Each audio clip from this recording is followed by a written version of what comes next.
Selamat Caca, kumpulan saya iaitu kumpulan 11 ingin membentangkan MPU 3572 Integriti dan Tidak Rasuah yang berkenaan dengan cuti sakit palsu. Ini merupakan ahli kumpulan kami. Saya akan membentangkan pengenalan bagi tugasan kami. Dalam tugasan ini, kami memfokuskan perhatian kepada isu cuti sakit palsu sebagai suatu fenomena yang melintasi batasan etika dan integriti dalam konteks dunia pekerjaan. Fenomena ini yang seringkali dianggap remeh sebenarnya merangkumi risiko serius terhadap kepercayaan organisasi dan masyarakat secara keseluruhannya. Jadi kami bermatlamat untuk menggali aspek-aspek etika dan moral yang terlibat dalam perlakuan ini serta menyorot kepentingan membangunkan kesedaran terhadap peranan integriti sebagai penentu kejayaan masyarakat yang bebas rasuah.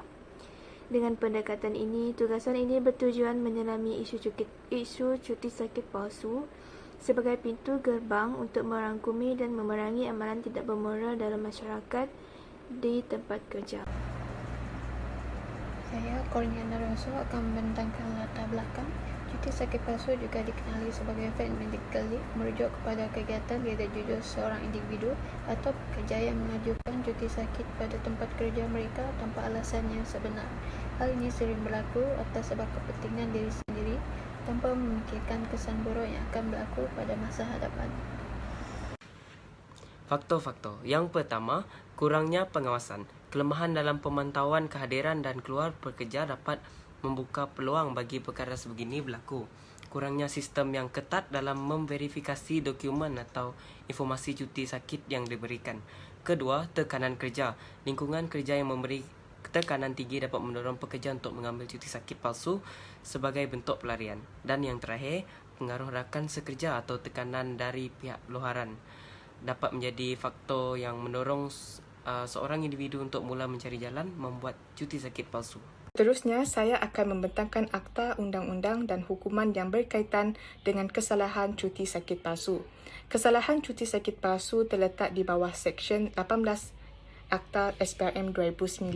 Akta ini memperuntukkan bahawa adalah menjadi satu kesalahan apabila mana-mana orang mengemukakan dokumen tuntutan seperti pesanan, kerjaan, resit, invoice dan sebagainya yang mempunyai butiran palsu dengan niat untuk menipu prinsipalnya iaitu pejabat dan majikannya.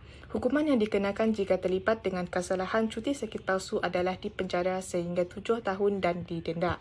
Selain itu, pegawai atau pekerja yang terlibat dengan kesalahan ini boleh dikenakan tindakan tata tertib ataupun dibuang kerja serta-merta kerana telah melanggar Akta Pekerja 1995 dan Peraturan 4-2-F dan -G dan juga Peraturan Pegawai Am, Kelakuan dan Tata Tertib 1993.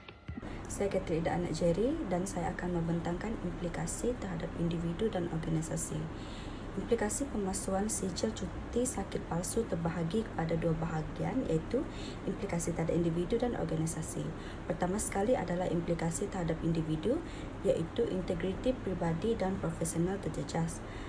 Sebagai contoh, di projek video PSA Tegasan Kedua, tindakan seseorang pekerja itu meminta sijil cuti sakit palsu dari seorang doktor iaitu kawannya sendiri dapat merosak integriti pribadi dan profesional doktor tersebut.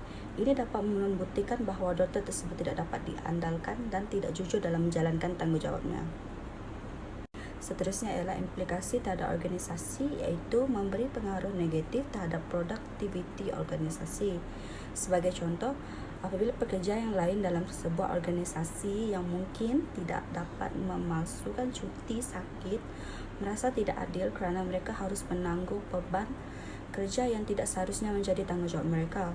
Jadi apabila mereka melakukan tugasan atau kerja orang lain, mereka hanya membuat kerja itu ala kadar sahaja.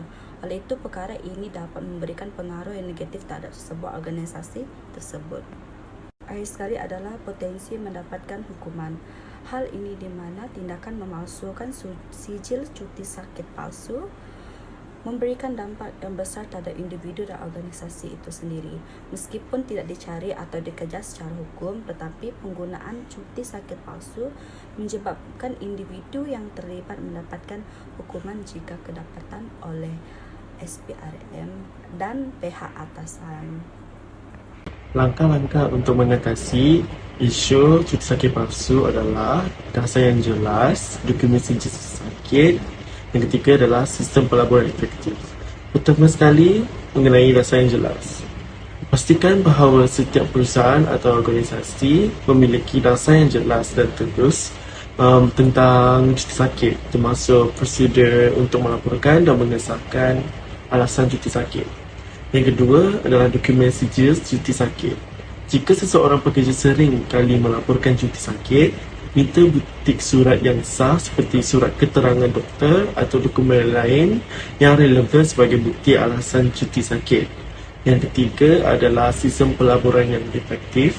Membuat sistem pelaporan yang mudah diakses dan efektif bagi pekerja untuk melaporkan keadaan kesihatan mereka dapat membantu mengesahkan cuti sakit mereka. Assalamualaikum dan salam sejahtera. Saya Muhammad Anik Hanif bin Muhammad Hanafi bernombor metrik 84656. Saya di sini hari ini untuk membentangkan bahagian saya iaitu pengajaran. Pengajaran yang kita boleh belajar dalam isu cuti sakit palsu ini ialah kita sebagai pekerja dalam sesuatu organisasi mestilah jujur dalam melakukan kerja dan tidak menyalahgunakan kuasa yang diberikan. Selain itu, kita mestilah berlaku adil kepada semua pelanggan, tidak kira kawan, ahli keluarga atau orang asing. Seterusnya, kita sebagai pekerja mestilah mematuhi etika dalam melakukan sesuatu pekerjaan untuk mengelakkan berlakunya isu salah laku dalam bekerja, seperti mana isu surat cuti sakit palsu. Okey, untuk rumusan dari video kami ialah cuti sakit palsu merujuk pada tindakan seseorang yang memberikan informasi palsu ataupun tidak benar tentang kesihatannya untuk mendapatkan izin atau cuti sakit dari pekerjaan atau kewajipan tertentu. Praktik ini dianggap tidak etis dan dapat memiliki konsekuensi yang serius, baik secara hukum maupun etika. Cuti sakit juga akan mengakibatkan ketidakpuasan hati antara pekerja dengan pekerja yang lain. Setiap organisasi dapat menerapkan prosedur pemeriksaan kesihatan yang ketat untuk memastikan kebenaran tentang kesihatan pekerja tersebut yang menyebabkan pengajuan cuti sakit.